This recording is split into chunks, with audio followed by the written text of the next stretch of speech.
Okay, let's get this started. Thanks to everyone for joining us today. I'm Chris Kelly, founder and CEO of Upwave, the leader in brand analytics. Welcome to our Q4 Masters of Brand Measurement, the 4S's of brand measurement: sentiment, search, social, and sales. We've been putting on these masters panels, both in person and online, for about 4 years now. Our goals are to promote thought leaders like our 4 talented panelists today, and bring together the marketing analytics community for networking, note sharing, friendship, and support. Today's topic is an introduction to a new concept that we've identified at Upwave, the 4S's of brand measurement: sentiment, search, social, and sales. We've observed that marketers are using these 4 data sets to understand their brand building investments. And we've noticed that these seemingly disparate metrics, when used together, can paint a rich picture of your brand's performance. So we've gathered an expert on each data set, each S, to share how that data is being used by marketing analytics leaders today. We hope you pick up some ideas for your own brand measurement efforts. So I'd love to turn things over to our moderator, my colleague, Emily Scadden, Head of Partnerships and Business Development at Upwave. Emily works with dozens of our ecosystem partners, including the ones joining us today on stage. So she's the perfect person to drive this discussion. Emily, take it away. Thank you so much, Chris. I am so excited to be here today and to welcome our 4 panelists. As you can see, we have a range of representation, as Chris said, across the marketing ecosystem, and of course, with a very specific focus on brand.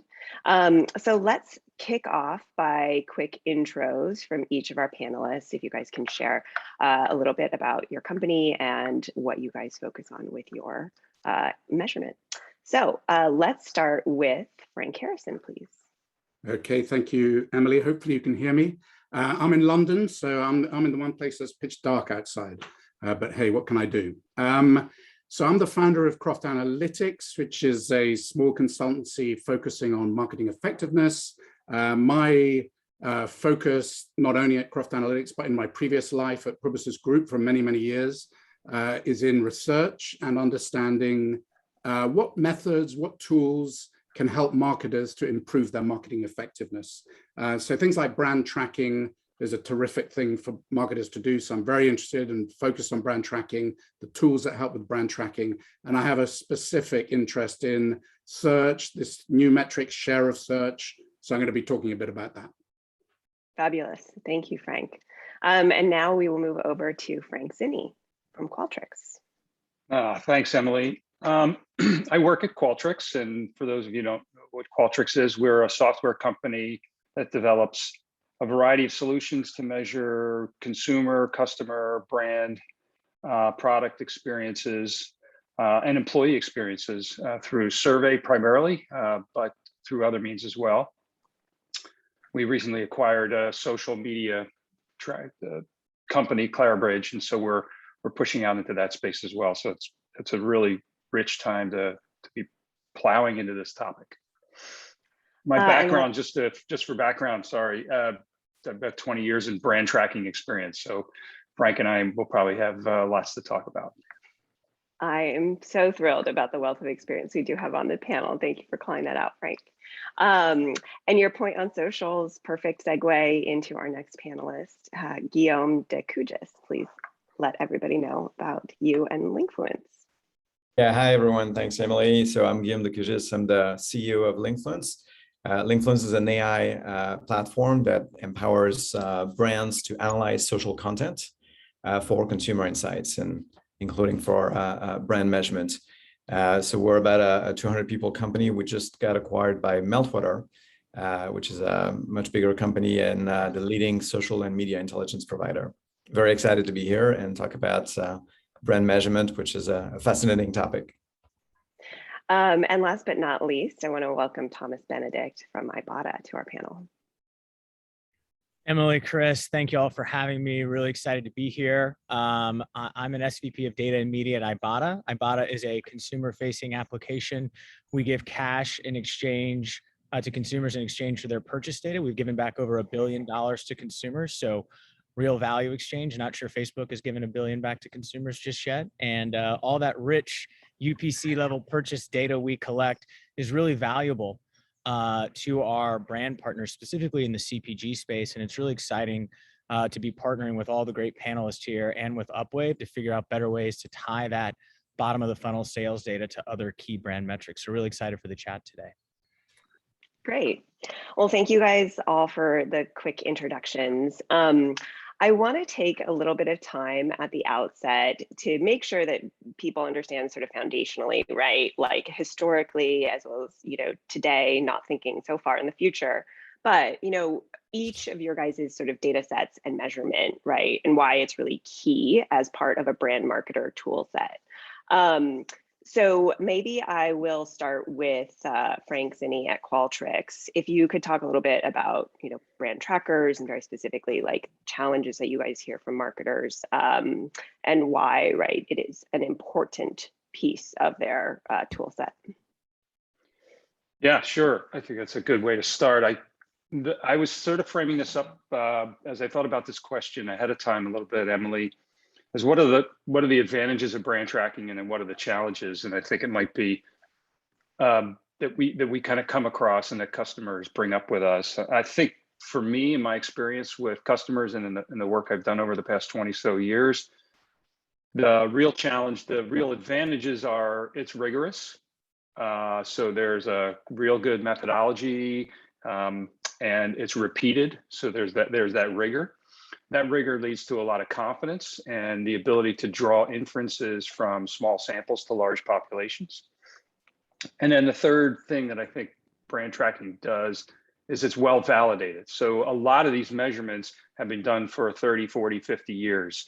And so there's a lot of just validation of these metrics over time that adds power to it. What are the weaknesses and what are the challenges, I think, that we continue to wrestle with? It's slow. Look, you have to put the survey into the field, you have to construct it, put it in the field, get the sample completed, bring it back and analyze it and report on it. That just takes time. We're trying to do everything we can to make that go faster, but there's certain things that are just take time. The one thing I like to think about a lot is I like to think of cost per insight, but let's simplify the problem. Cost per row of cost per observation, I think is a little bit on the expensive side relative to say search data. And there's the thing we're all aware of, right? The say do gap. Right. People say one thing and they don't follow through and do it. And so there's a desire to sort of plug that gap. And those are challenge areas I think for brand tracking that we need to respond to. I'm glad you sort of positioned and finished on that note, because maybe on the other extreme, we will go to Thomas next, because sort of with the sales data set, right, and analytics, there's a lot of do, there's not necessarily any say. So Thomas, why don't you sort of share with us a little bit, right, like, of course, why this is critical for marketers, and then, benefits and challenges sort of within the sales data space. Happy to. Yeah, I mean, sales data is definitely the ultimate truth set in terms of what transactions people have undertaken.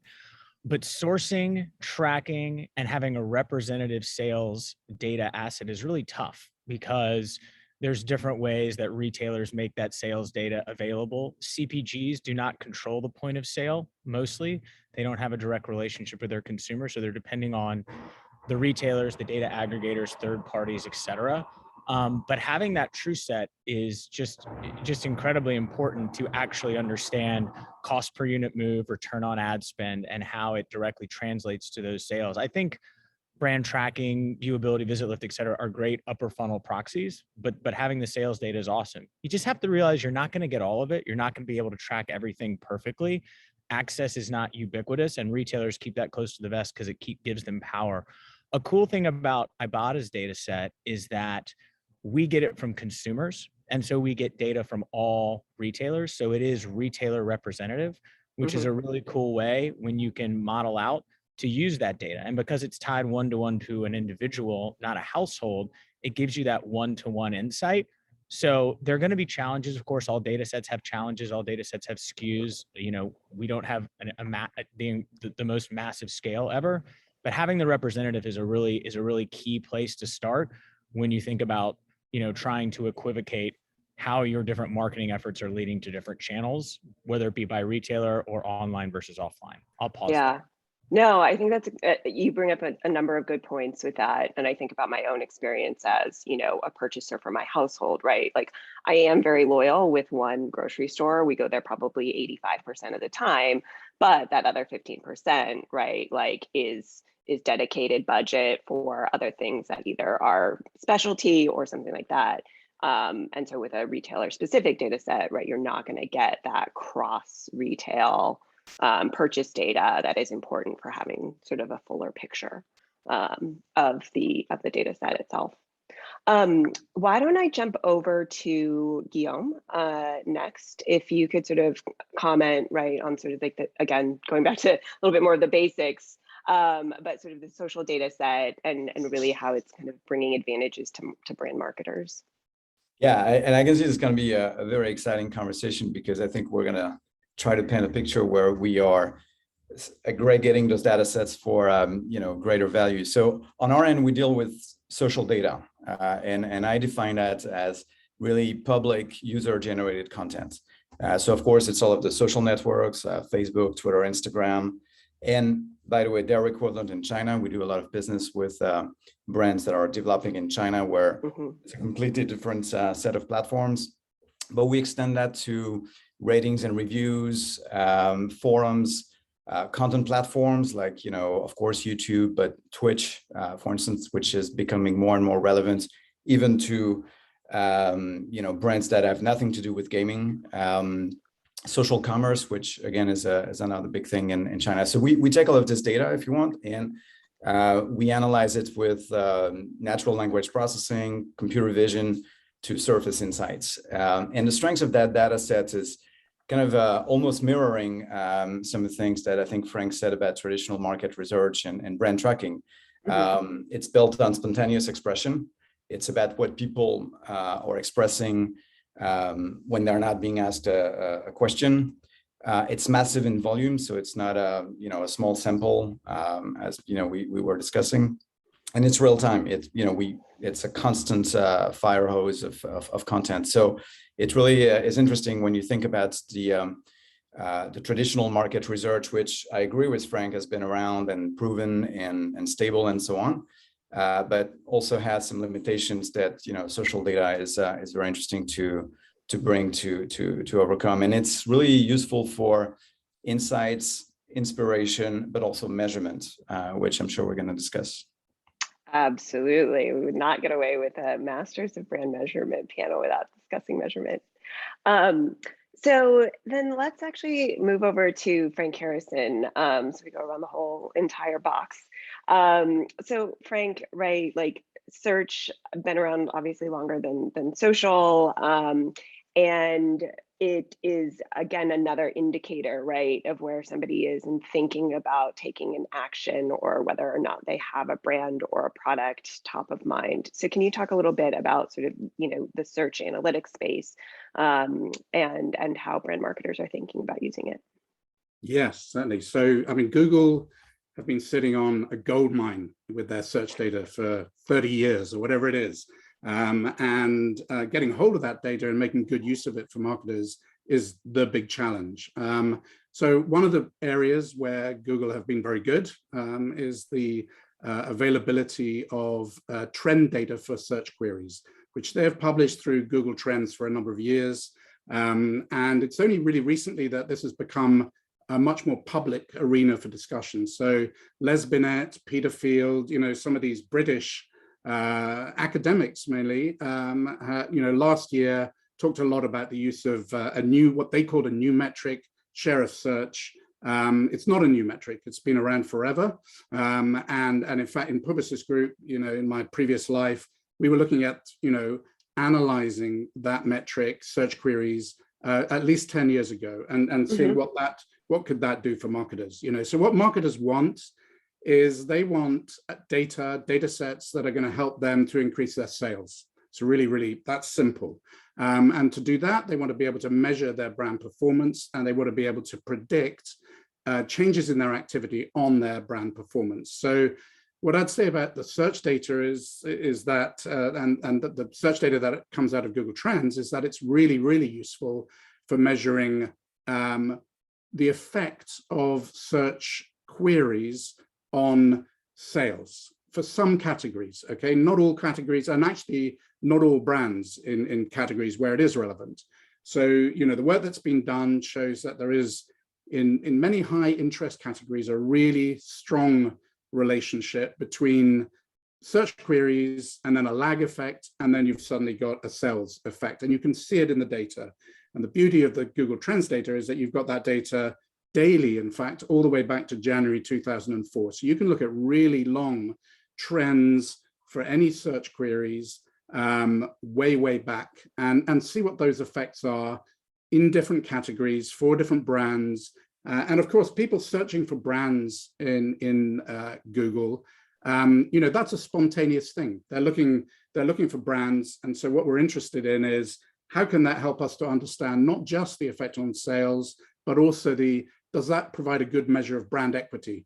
So the long, you know, the sort of demand generation side of it, the longer term side of it. And it turns out that it does. So in some categories, and again, for some brands, it's a very good measure of brand strength, long-term brand strength. So I'd say there's a huge value for actually all brands. It doesn't matter whether it's a high interest category, a low interest category, a small brand, a big brand.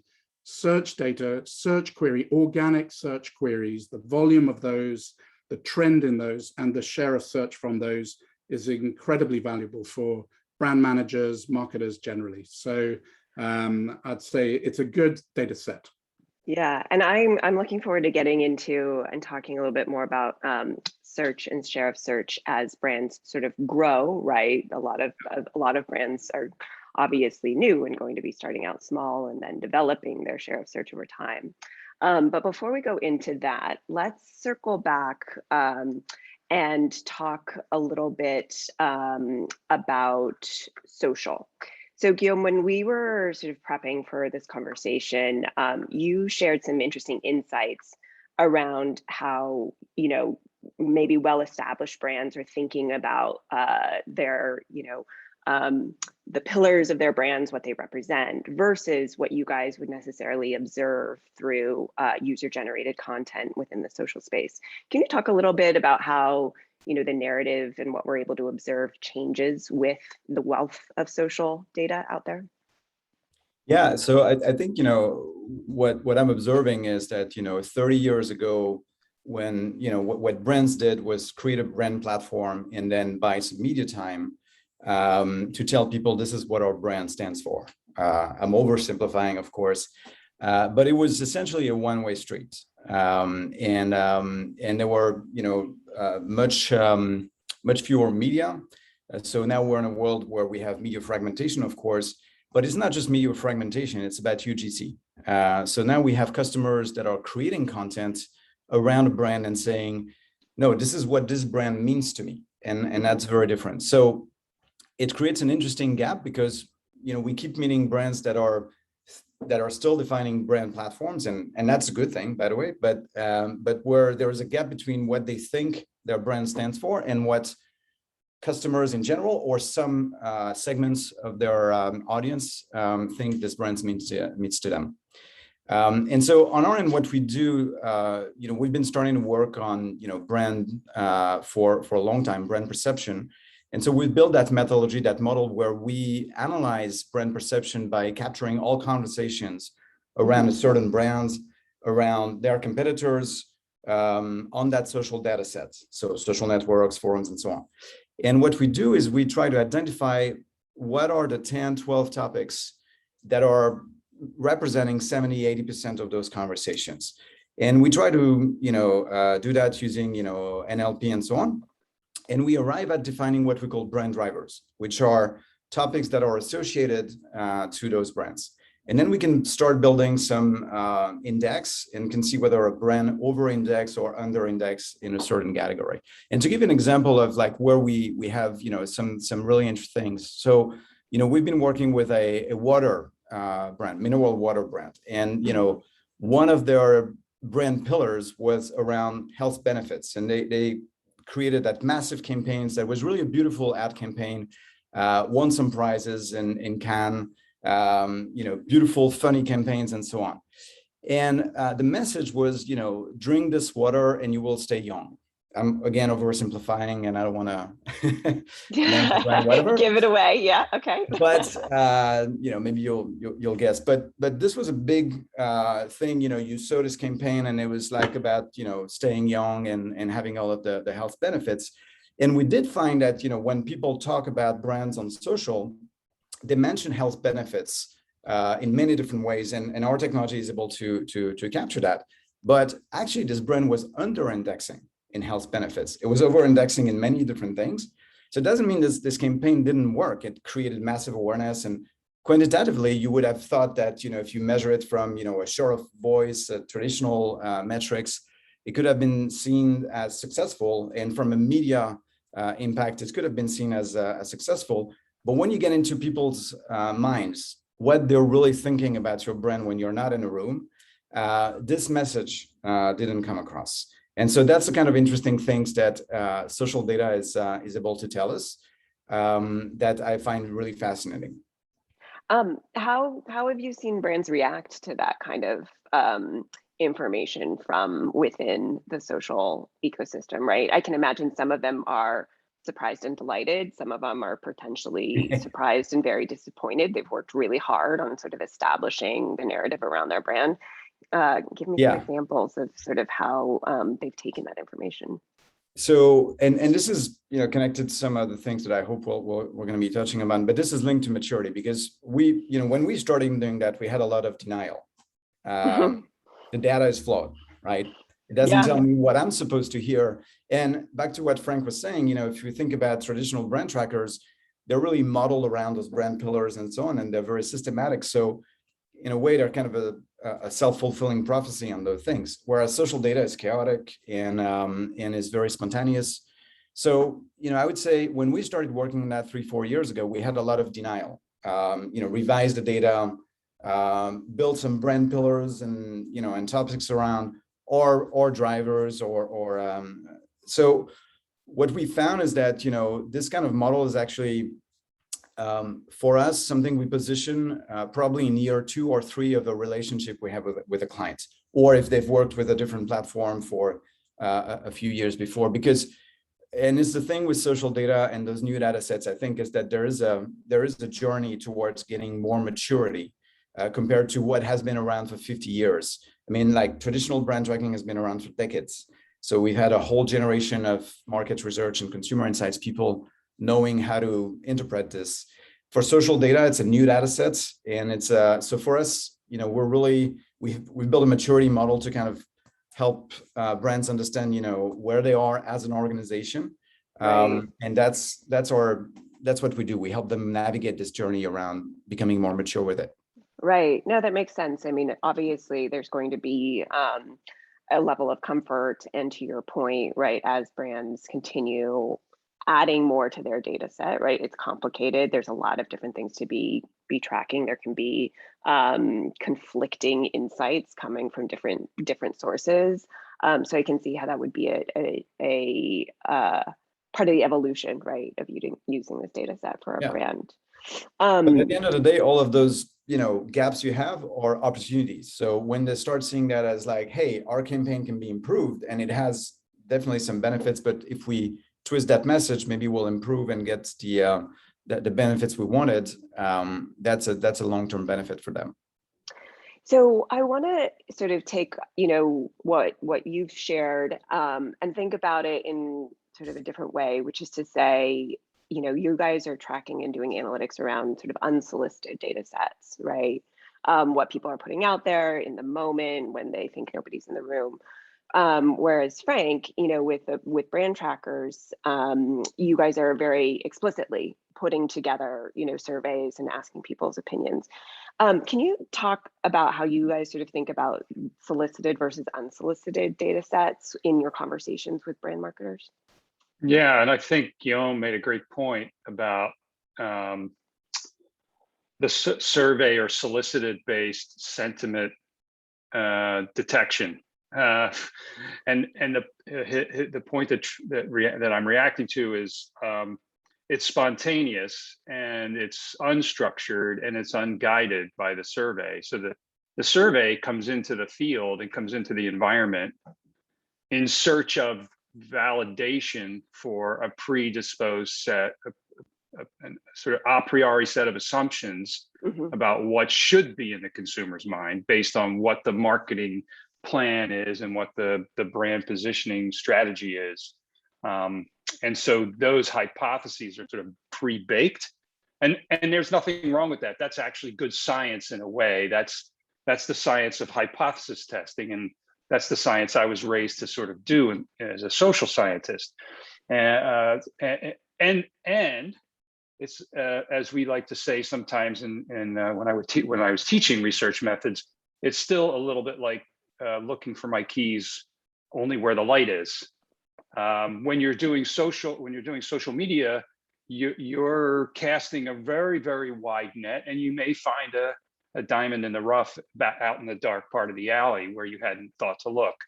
And so I think that the way we think about brand tracking from a sort of solicited perspective is that it helps us go out into the world in a rigorous way and validate hypotheses. And I would sort of put the unsolicited data in my mindset, at least right now, as a really excellent source to generate new hypotheses, a great source for discovery, potentially validation or disconfirmation of my hypotheses. But I would want, again, it's just my bias, I would want to test those hypotheses in a little bit more rigorous way.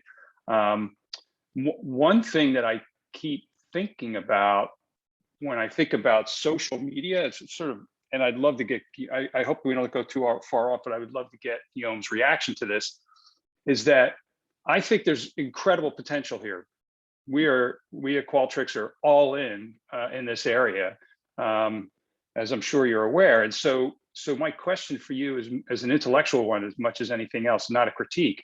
When I think about the social media data that's generated, and then I read all the stories about how Facebook and Twitter and these other platforms drive conversations more or less through their algorithms, how should we react or think about that data that's coming in? In other words, is the algorithm itself, is the platform driving the conversation, or is the person driving the conversation? And what's the relationship between the algorithms that show you things and feed you things and stimulate you in a particular direction to hold your attention, and the kind of conversations that come through those? You know, it seems like there may be a little bit of an issue of getting the signal out of that noise. Yeah, I think you're making a good point. I think if you look at things from one angle, like which is, you know, number of comments, for instance, or likes or engagement on a particular post, this is highly dependent on the algorithm. We work with, you know, big brands, global consumer brands, and one of the metric we look with them the most is volume of conversation, because you can't really fake that. So you can probably pay a few influencers and tweak the algorithms and to have, you know, a lot of engagement on, you know, dozens of different posts. It's really hard to have earned media in millions, like some of the brands we work with, like Nike, for instance, or Danone or LVMH brands and so on. And so I think it's all a matter of like looking at the right KPIs and being conscious that, well, this KPI might have this limitation. And I think it's very much close to, you know, I'm an engineer by training, so I get the statistics behind, you know, solid market research. We're building statistical models too, where we're looking at, you know, we don't have like exactly the same metrics, like, you know, intervals of confidence and so on, but we're having sound methodologies to say, well, if you want to look at this metrics. If you want to look at that metric, and here are the limitations there. This is perfect. This is exactly how I was hoping it would go. Frank, did you have sort of a follow-up on that point? No, that was great, you know, because it's, you know, honestly, as I was thinking about our all getting together this morning and reflecting on it, this thought popped into my head, like, oh man, there are these algorithms and I don't know how they're influencing the conversation. And I think you made a great point. Like, we have to pay attention to what the KPI is and what its advantages and disadvantages are. So it just comes with maturity and experience. And to bounce back on something you said, I think I don't want to monopolize the conversation, but you mentioned something which is like, get inspiration and validation. And I would totally agree with this. And that's the scientific methods. I think what's the opportunity is also with those new data sets, not just ours, but all of what you guys are building. I would say yes, but it depends on the level of the decision. Obviously, if you're talking about repositioning a brand and having a 3-year plan with 50 million of budget, you're not going to rely on just something you find from one data set like social. But I think the opportunity we're seeing is that historically, when you did traditional brand tracker, for the moment that project was finished to the point where a marketer in a market in Latin America was able to action upon it, there was a lot of time. And there's lots of situations where we bring the agility because this platform is used by thousands of people at Danone, for instance, hundreds of people at Nike. And so what we give them is the ability to say, go ahead and take risks if this is the level of decision which, so sometimes, yes, you want to validate. Sometimes you can actually take a chance based on what you're seeing and become more agile. And so you're gonna have all of those levels of decisions. And some of them needs to have strong validation, some, light validation, some, maybe you can just run with it. So I want to also make sure we bring Frank and Thomas more into the conversation also as well. So let's sort of switch focus here a bit. And Frank, you touched on the topic of Les Binet and the research that he's been doing into share of search and the correlation with sales. In the work that you've done, have you sort of independently verified any of the conclusions that he put out with his research in the last 6-12 months? Yes, is the answer. And not just recently, but historically as well. So when I was in Publicis, there was a lot of work that really validated that relationship between share of search and predictive sales outcomes. So you could predict in some categories, you could predict the sales and certainly the market share of brands in the category quite systemically, quite accurately with a lag effect. So you'd have search and then there's a lag effect. There's a lag between, and it varies by brand within a category, and it varies by category, and it varies by country. So it's highly variable, this lag. And it can also change. I mean, look, we're in the middle of the pandemic. Lag effects in the middle of the pandemic are different to what they were prior to the pandemic. And they're affected also by, the steady move into a digitally transformed world and e-commerce, et cetera, and the reduce in friction. And so lag effects are getting shorter generally in most categories. So, but there is a lag between, searching for something as part of the consumer purchase journey and then buying it. And in some categories, the search part of that journey is highly predictive of a sales outcome and a competitive sales outcome. So, the category that's probably the most researched category, partly because the sales data is generally available, is automotive. So in new car sales, without any doubt, there is a high, not just a high correlation between share of search and market share, but also a highly predictive relationship that you can mathematically calculate and predict and use to see what's going to happen in 1 month, 2 months, 3 months time. It isn't the case for every brand. It's highly variable, actually. So for some brands, it's really predictable, and for some others, it isn't. So this is interesting.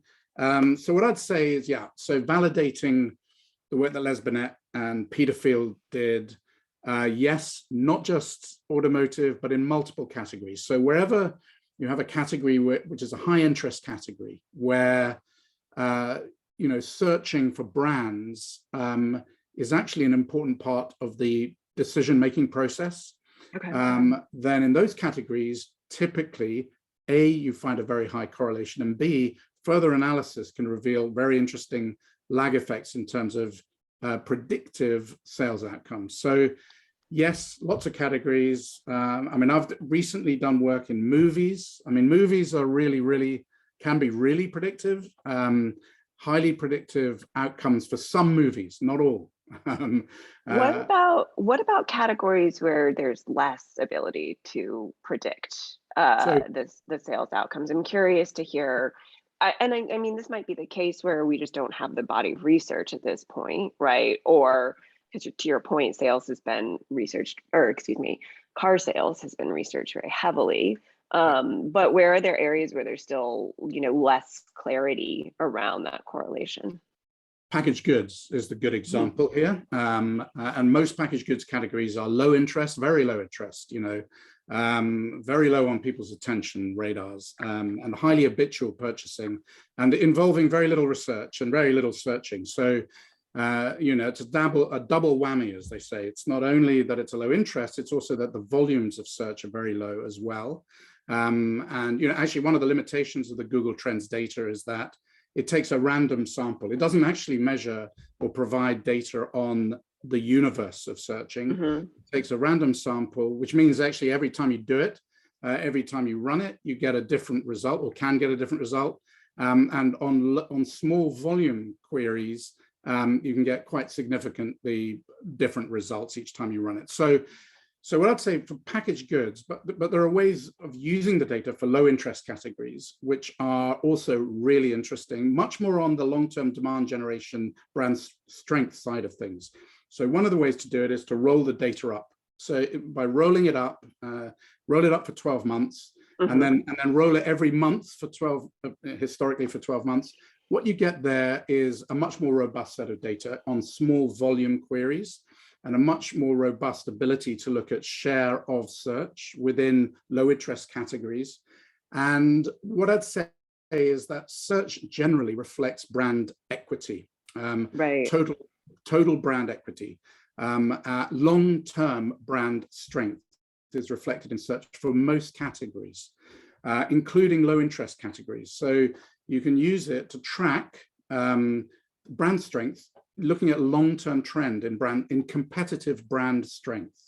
And it's really that is the sort of more interesting thing for lower interest categories, particularly in categories where search really isn't part of the purchase journey decision. Right. The other thing I'd say is that for a lot of brands that are pursuing, for example, brand purpose or developing, content arenas, I mean, a kind of obvious one is Red Bull with their extreme sports. For these brands, you can use search queries to really understand how effective content arenas and brand purpose are at driving search for the brand, at helping to build search, not for the brand itself, but for the connection between the brand and the more interesting arena that they're operating in. So in the case of Red Bull, it's the connection between Red Bull and extreme sports, and it's that connection that reflects a huge brand strength for that brand. So, there are ways of using it actually for most brands in most categories. Regardless of whether it's necessarily one of the major touch Regardless points. of whether there's a causal relationship between the search and the sales. Yeah. So as I say, it's more on the demand generation side. So Thomas, that's probably a good also segue to talking a little bit more about, the sales data sets, right? Because at the end of the day, right, all marketers are looking to drive sales through their brand building efforts as well as in capturing that. So I want to start by actually talking a little bit more about the Ibotta data set, right? So you mentioned that CPG is a particular strength. Have you had customers where they've looked at, licensing sort of the Ibotta data sets and then connecting it to these upper funnel leading indicators in terms of where their brand purchases are going to go? Absolutely. I mean, using the sales data and then tying it to other things, whether it be social search, whether it be a brand equity tracker, whether it be other measures of ad performance like viewability or visit lift, is really important to understand the why, not just the what, right? So the sales tab tells you what happened, but as Frank was just talking about, that can be a lagging indicator to the actual efficacy of what you're doing before. Moreover, if you just look at the quantitative output, you say GDP in the third quarter in America increased 2%. And then you say, okay, well, that must mean that our economic policy is good, right? But maybe the long-term health of your economic policy isn't good. And maybe that's where a social indicator, a search indicator, something else can help you actually determine the why and make better long-term plans, especially if you're considering, as Guillaume alluded to, a $50 million reinvestment. So I think it's easy to be myopic and use the data set that validates what you want. But in this world, we should be looking for veracity, not validation. And that's why incorporating different data sets is really key for not only making good short-term decisions to optimize your media to sales, but good medium and long-term decisions to make sure that your brand health is correct, to make sure that your strategy about new goods you're rolling out is correct, et cetera. And I think oftentimes it's easy, especially sometimes when we're talking about agencies and whatnot, to just focus on the very short-term ROAS and lose sight of the sort of the broader brand strategy. One thing that Frank I thought said was interesting that I want to talk to you, talking about packaged goods and the lack of, sort of the low intent, low interest goods and the lack of the search data correlated to them. Right now, 72% of consumers buy some groceries online. Obviously, the pandemic has accelerated this shift to e-commerce. But in aggregate, only 7.5% of groceries are actually purchased online. Most people think that'll increase to about 20% by 2024. So with that happening, there's going to be more search of these goods, but it's going to happen within new walled gardens, which are the retailer media walled gardens, the Amazons, the Krogers, the Instacarts of the world. So will brands have access to that data? It remains to be seen. Frank's shaking his head, likely not. But something. I'm so glad you brought this up, Thomas. Something to keep an eye on. We talked about a little bit ahead of this around sort of fragmentation of the insights that you can glean. Frank, maybe you would love to sort of comment and we can have a little bit of a discussion around that aspect. Yeah. I mean, the interesting thing is that Google is losing its own share of search, right? To Amazon, and to social platforms. I think that Facebook, Facebook's future intent is to become an e-commerce platform. So a lot of the search for products, services, etc., will go on within Facebook, within Instagram, within all the social platforms, and Amazon is just forever growing bigger and bigger. Soon you'll be able to buy cars everywhere in the world through Amazon, and you'll search in Amazon. You won't go and search in Google. So that's one of the great limitations of the data that's in Google. Right now, it's kind of good, it's still good, but I think slowly over time, the value will erode. And then you've got walled gardens. And is it likely that Amazon's going to release competitive search data for brands and categories that are, being searched for within Amazon? Extremely unlikely. It seems unlikely. More than most companies, they're very, very protective of their data. So, that's a huge challenge. Then what do you do if you're a marketer? What can you get competitive intelligence around? So I think there is a job to be done, which is actually a lobbying job that has to be done by, the associations that represent advertisers, agencies, media companies, to try to work with companies like Amazon to persuade them that there is a win-win by providing that data, and that if they do provide that data, they will make their business will grow further as a result of that. That needs to be persuaded, and there's a real job to be done there. But without it, we end up with this very difficult, dark landscape where marketers can be really in the dark about what to do in their best interest, how to measure their performance, how to plan changes in their activities. So yeah, I think that is, without any doubt, this is quite a challenge. Guillaume, it looked like you wanted to jump in and make a comment there. I want to open it up. Yeah, I think this is one way to look at what's going to happen, or what might happen, is to look at what's happening in China, where we don't have the same web. And where, we've been fascinating to see, we bought a company out of Shanghai 5 years ago. because the social web was very different there. And, we're seeing social and commerce blend. So I was reacting to what Frank was saying about, we have platforms like, Little Red Book that are more social, but with, commerce, intent.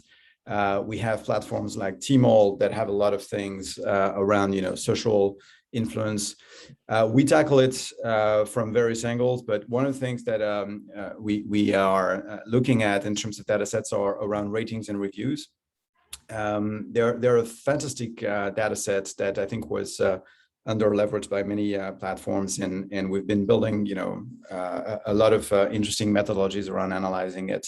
But I think my reaction was like, if you look at China, you're already seeing that's world blurring from social and commerce very rapidly. Frank Zinni, I know you also had a thought around sort of the share of search. And what I always think about too is that, there's going to be controllers of the data and the information, right? But you can still go directly to people and ask them these questions that might fill some of these gaps. But tell me a little bit about what you guys have done in terms of research around brand equity and share of search as well.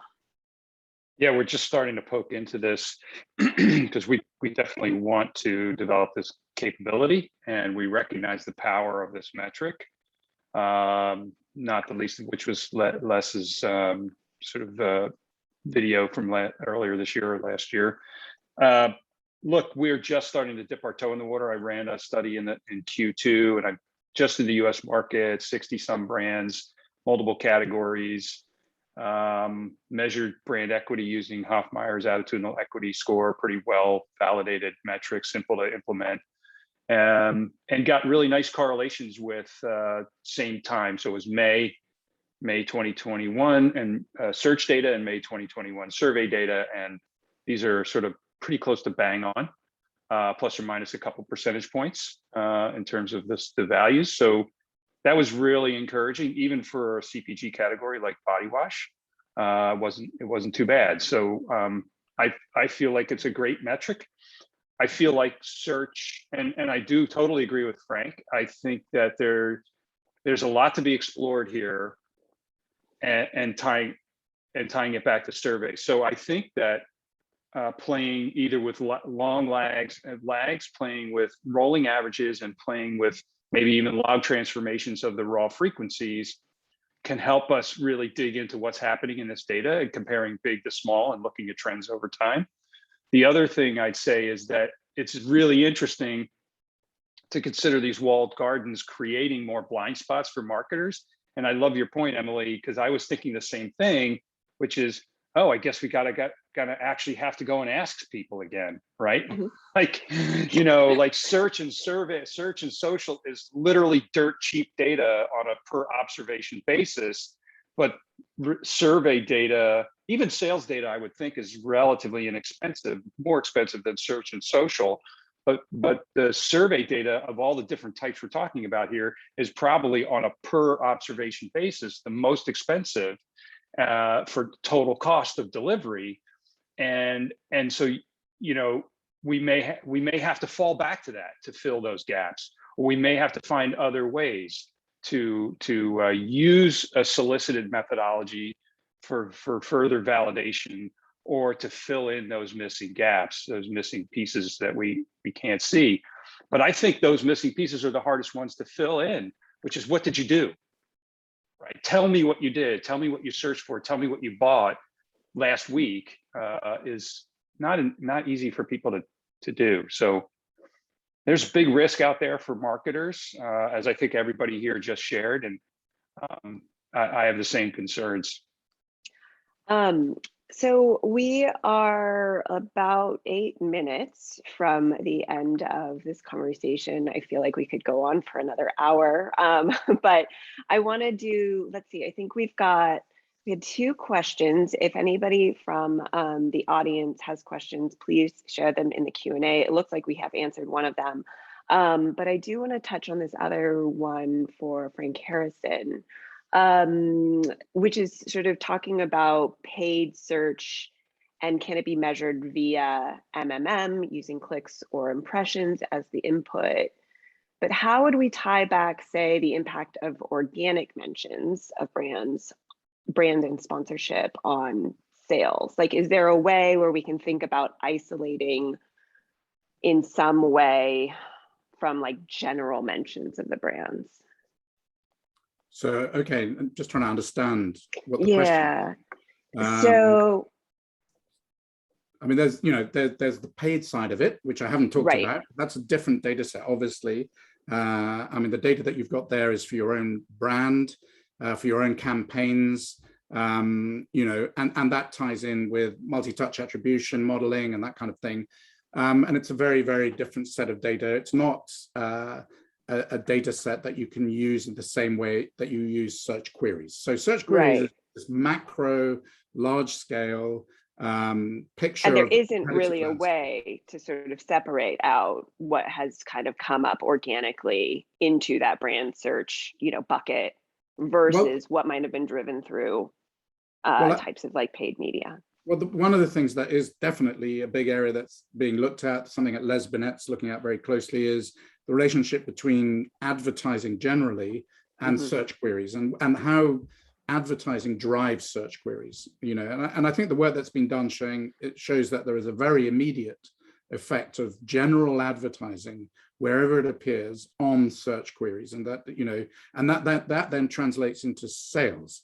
So one of the big questions is what strategy should you have as a marketer to drive search? What's the best strategy to drive search? What sort of queries result in sales outcomes more effectively and more cost effectively with a higher ROI than others?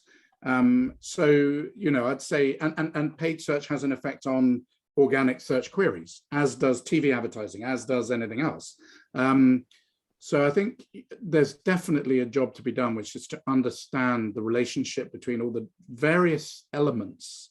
I'm thinking here of Bayesian network analysis, which takes all the different elements that might have an effect on each other prior to actually influencing sales. And that kind of modeling can help a lot to unravel the interrelationships between all these different things. But so yeah, there's a lot of work yet to be done, and a lot of I'd say it's still kind of in its infancy, a real understanding of how to use these data.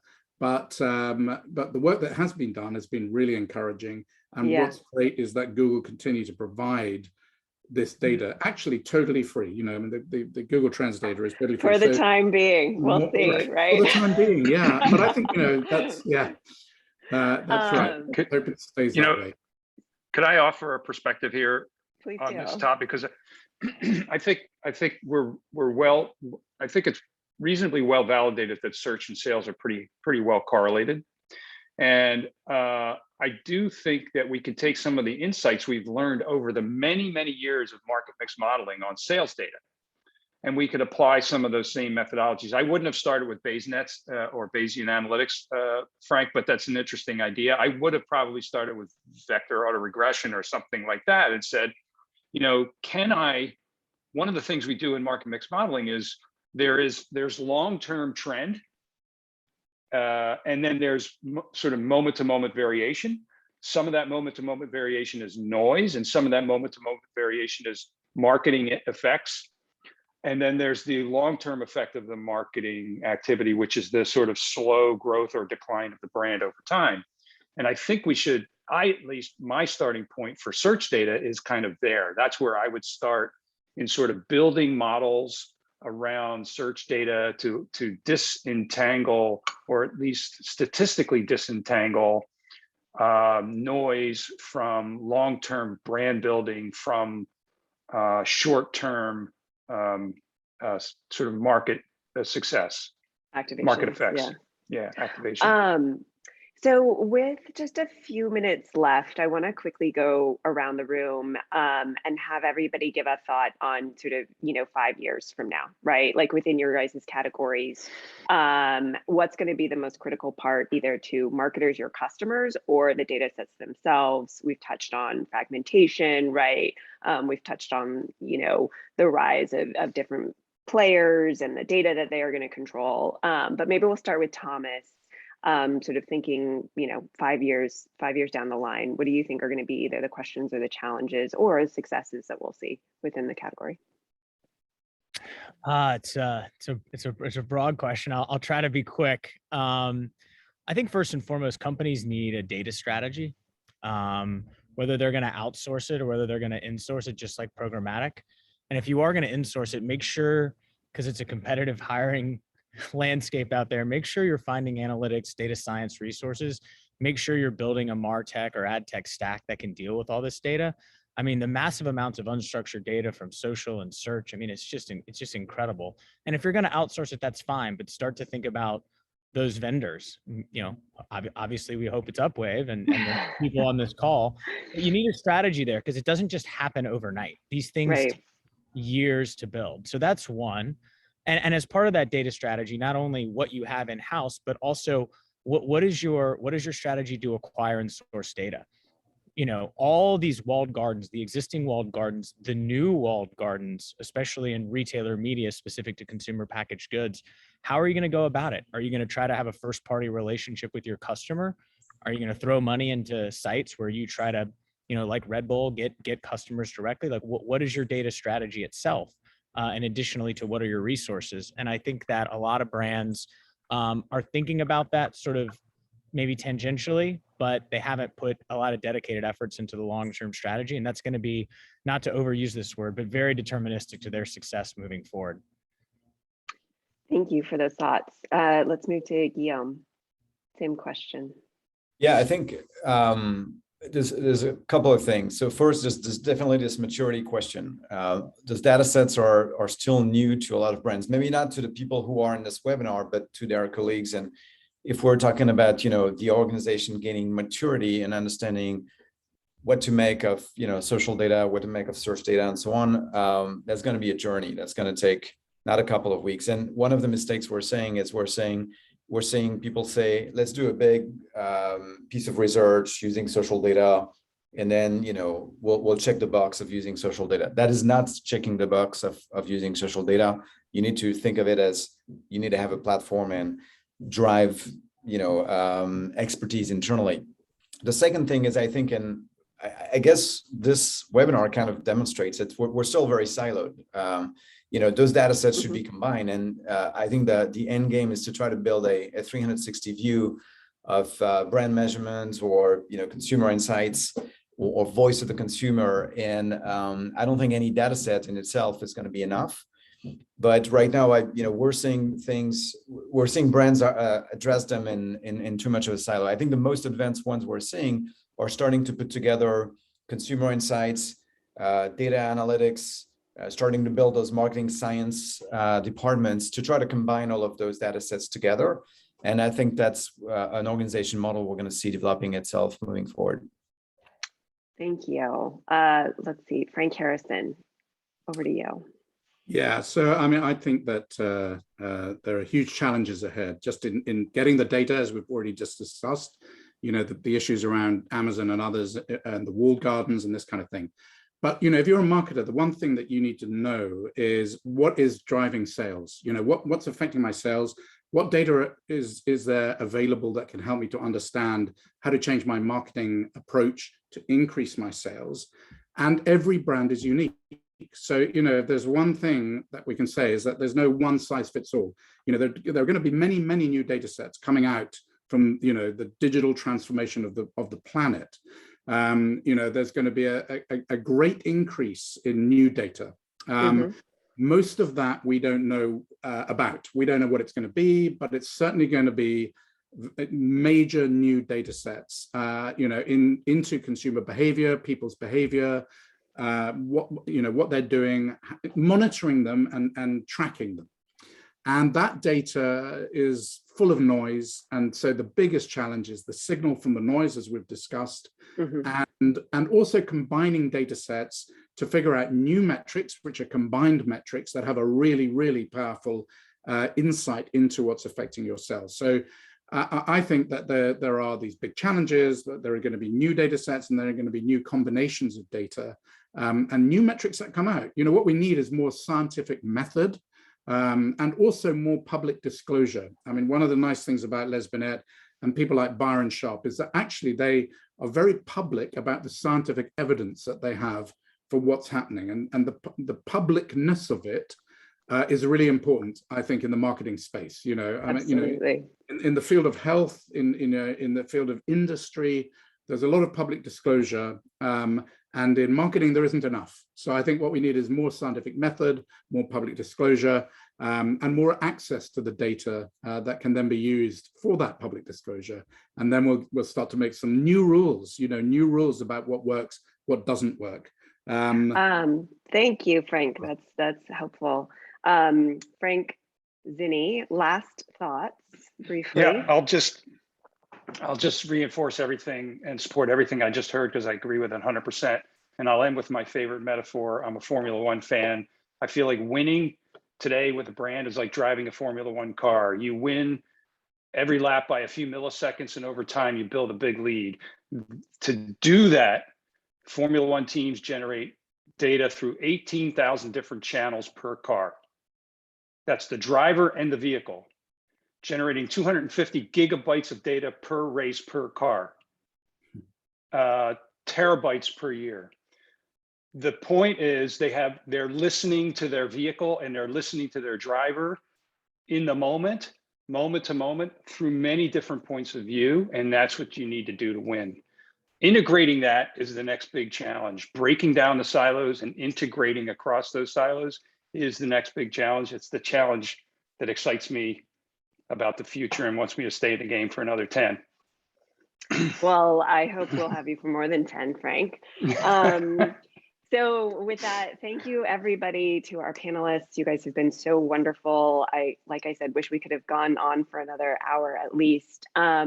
But everybody who has joined us in the audience, thank you for sticking with us. Again, if you are interested in learning more about Upwave, being part of the conversation, please do reach out. I think we'll also be gathering feedback. And then please do also share this conversation with any folks who might be interested. So thank you everybody, and have a wonderful rest of your day. Thank you, Emily. Bye. Thanks, everyone. Bye. Bye. Thank you.